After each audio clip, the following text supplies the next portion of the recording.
हिमाचल प्रदेश में जल शक्ति विभाग के अंदर जो रिक्वायरमेंट है, जिसके अंदर पैरा फिटर, पंप ऑपरेटर और मल्टीपल वर्कर की जो वैकेंसी रहती है, उसका ये एप्लीकेशन फॉर्म रहता है। इसको आप जब भी ये वैकेंसियाँ फिलअप होना शुरू हो जाएगी तो ये वाला एप्लीकेशन फॉर्म आपको जो है अप्लाई करने के लिए भरना पड़ेगा, और इसको ही अपने प्रिंट आउट करके जो आपके सर्कल वाइज वैकेंसियाँ फिलअप होगी और वहाँ पे आपने अपने डॉक्यूमेंट के साथ ये फॉर्म को सबमिट करवाना है। तो आपको इस वीडियो में जानकारी देंगे कि जो जल शक्ति विभाग के द्वारा ये रिक्वायरमेंट हुई है पिछली बार, उसमें क्या कंडीशनें रखी थी, क्या क्या फॉर्मेलिटियाँ ली गई थी, उसकी पूरी की पूरी डिटेल पूर्वक आपको इस वीडियो में जानकारी देंगे। वीडियो का टॉपिक रहेगा how to apply today IPH job 2021। तो IPH के द्वारा जो रिक्वायरमेंट निकली है उसमें किस तरह आप अप्लाई कर सकते हैं, इसकी आपको पूरी डिटेल पूर्वक नोटिफिकेशन के साथ आपको जानकारी देंगे।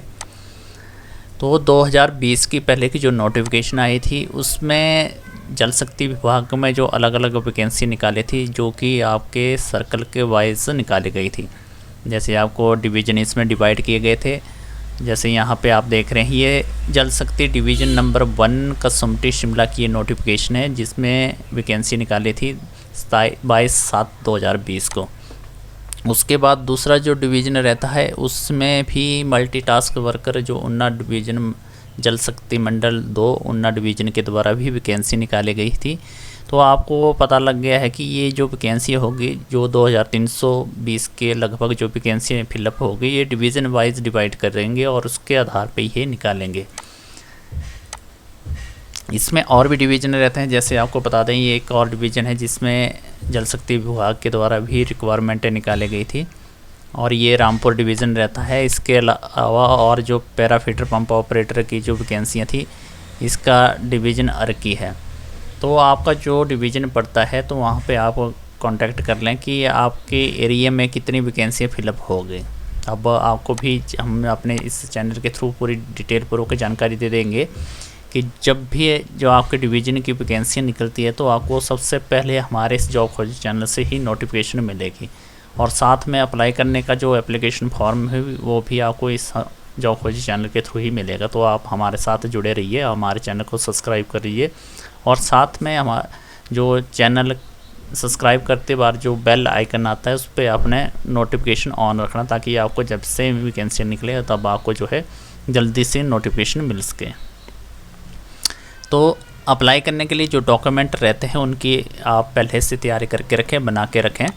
तो उसमें आपको बता दें कि जो एप्लीकेशन के फॉर्म के साथ आप कौन कौन से डॉक्यूमेंट अटैच कर सकते हैं।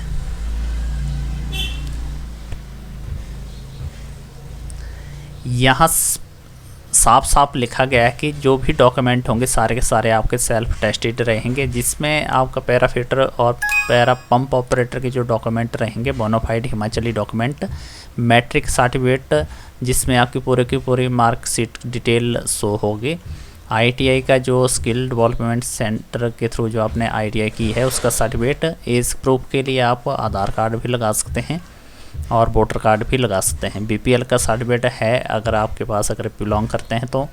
उसके बाद अगर एक्सपीरियंस सर्टिफिकेट है तो एक्सपीरियंस का सर्टिफिकेट भी लगा सकते हैं।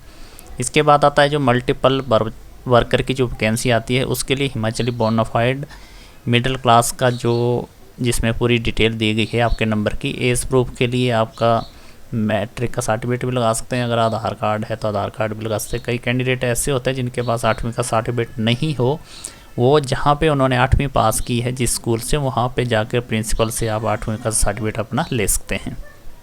साथ में अगर कहीं पे काम किया गया है part time worker as a daily base पे, तो उसका सर्टिफिकेट भी है, तो उसको भी आप एप्लीकेशन डॉक्यूमेंट के साथ अटैच कर सकते हैं।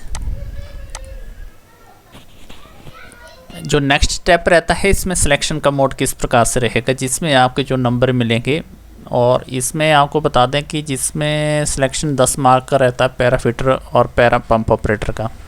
मल्टीपल वर्कर के लिए जो है 6 नंबर मिलते हैं। तो इसके लिए आपको परसेंटेज डिवाइड की गई है डॉक्यूमेंट्स के लिए। जैसे अगर आप BPL का सर्टिफिकेट लगाते हैं तो आपको 1 नंबर मिलेगा, पैरा फिटर में और पंप ऑपरेटर में 1 नंबर, और इसमें मल्टीपल वर्कर में कोई भी नंबर नहीं मिलेगा। मैट्रिक के बेस पे आपको ग्रेस मार्क 5 नंबर के हैं फिर पैरा फिटर और पैरा पंप ऑपरेटर में, और 6 नंबर का आपको जो है मल्टीपल वर्कर में मिल जाएगा।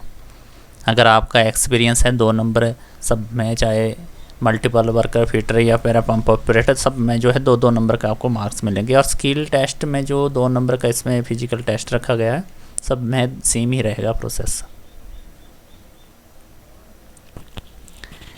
दूसरा जो रहता है स्किल टेस्ट ऑपरेटर का रहता है, इसमें भी अलग अलग एक्सपीरियंस के हिसाब से आपका अगर एक्सपीरियंस है तो उसके भी इंक्लूड किए जाएंगे।